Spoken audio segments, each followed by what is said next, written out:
उत्तर प्रदेश के, मैं जैसे बार बार कह रहा हूं कि ये नाक और साख की लड़ाई ज़्यादा है, सत्ता पर तो फर्क नहीं पड़ेगा, लेकिन यूपी में इन 9 सीटों पर नज़र सबकी है। मेरे साथ मेरे 2 सहयोगी उत्तर प्रदेश से जुड़ गए हैं, जो लगातार उत्तर प्रदेश की 9 सीटों पर उपचुनाव हुए हैं। मैं बारी बारी से बता देता हूं, मुजफ्फरनगर ज़िले की मीरापुर सीट है, अंबेडकर नगर की कटहरी सीट है, अलीगढ़ की खैर सीट है, मुरादाबाद ज़िले की कुंदरकी है, कानपुर शहर की सीसामाऊ है, प्रयागराज की फूलपुर है, मैनपुरी की करहल, ये सीट अखिलेश यादव की सीट है जो वो सांसद बनने के बाद खाली की, और मिर्ज़ापुर की मझवा सीट है। गाज़ियाबाद सदर सीट पर भी वोटिंग हो चुकी है, मतगणना होनी है, 8 बजे से नतीजे आएंगे।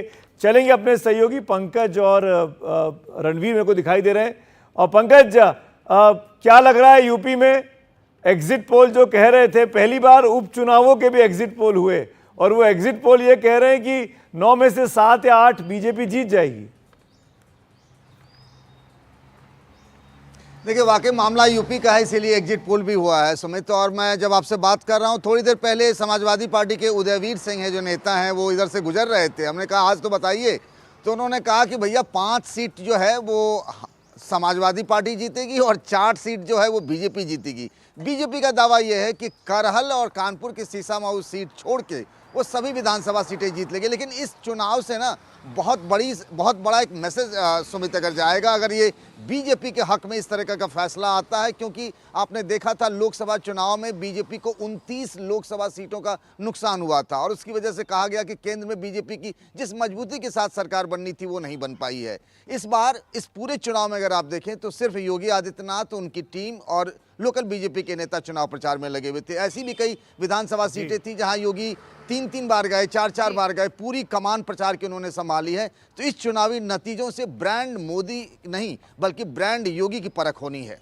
ब्रांड योगी की परख होनी है, और शायद इसीलिए रणवीर 9 विधानसभा सीटों के उपचुनाव के लिए एक मिनी लोकसभा चुनाव प्रचार भी वहां होता रहा। हम महाराष्ट्र और झारखंड के साथ साथ इन 9 सीटों पर लगातार नजर रखे हुए थे, इसीलिए मुकाबले और दिलचस्प हो गए, क्योंकि वहां के जो नेता हैं अखिलेश यादव और योगी आदित्यनाथ, इन्होंने इसे और दिलचस्प बना दिया इस प्रचार में जुटकर। देखिए, 9 सीटें और 90 प्रत्याशी, लेकिन 90 में से कोई चेहरा नहीं है। चेहरा सिर्फ 2 हैं, अखिलेश यादव और मुख्यमंत्री योगी आदित्यनाथ, और लड़ाई इन्हीं दोनों के बीच है। और इसमें इस पूरे उपचुनाव में अगर आप देखिए तो 2 मुद्दों की लड़ाई है, बटोगे तो कटोगे और पीडीए। इस उपचुनाव से नतीजे जो भी आएंगे वो एक संदेश होगा 2027 के विधानसभा चुनाव का, क्योंकि इस रिजल्ट से कुछ भी बदलने वाला नहीं है परसेप्शन के अलावा। और जैसे ही रिजल्ट आएंगे, उस रिजल्ट के आधार पर अगर समाजवादी पार्टी जीतती है तो वो कहेगी कि देखो लोकसभा चुनाव में जो हुआ वही इस उपचुनाव में हो गया है, तो एक परसेप्शन वहाँ पे समाजवादी पार्टी जीत जाएगी। अगर बीजेपी जीतती है तो वो ये दावा करेगी कि 2024 के लोकसभा चुनाव में जो हुआ वो एक भ्रम था, लोगों को गुमराह किया गया था संविधान के नाम पर, और इसलिए अभी भी विश्वास 2024 के बाई इलेक्शन में भी बीजेपी के साथ है। 2014 से शुरू हुआ जो कारवां था वो अभी भी जारी है।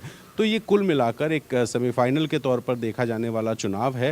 हालांकि एक सीट इसमें चुनाव नहीं हो पाया, नहीं तो वो रहती तो और ज़्यादा मज़ा आता, क्योंकि अयोध्या की सीट थी, वहाँ पे इलेक्शन फिलहाल नहीं हो पा रहा है। लेकिन ये जो 9 सीटें हैं, इस 9 सीटों में चेहरा कोई नहीं है, जीत के जो भी आएगा विधायक बन जाएगा, लेकिन लड़ाई समाजवादी पार्टी के अध्यक्ष। रणवीर, सवाल ये कि सपा और भाजपा की लड़ाई तो है ही है, पर कुछ सीटों पर जैसे MIM ने 3 कैंडिडेट खड़े कर दिए हैं, जैसे चंद्रशेखर रावण की जो आज़ाद की पार्टी है उन्होंने 8 सीटों पर अपने उम्मीदवार खड़े कर दिए हैं। बहुजन समाज पार्टी कभी नहीं लड़ती थी उपचुनाव, वो उपचुनाव लड़ रही है। इन फैक्टर्स को आप कैसे देखते हैं, इन कोई भी प्रत्याशी की हार या जीत में? देखिए, MIM के चुनाव लड़ने से जाहिर है उसके ऊपर जो पुराना ठप्पा लगता रहा है वही फिर से लगाने की कोशिश की गई कि जहाँ जहाँ सपा मजबूत है वहाँ वहाँ MIM चुनाव लड़ने चली आई है।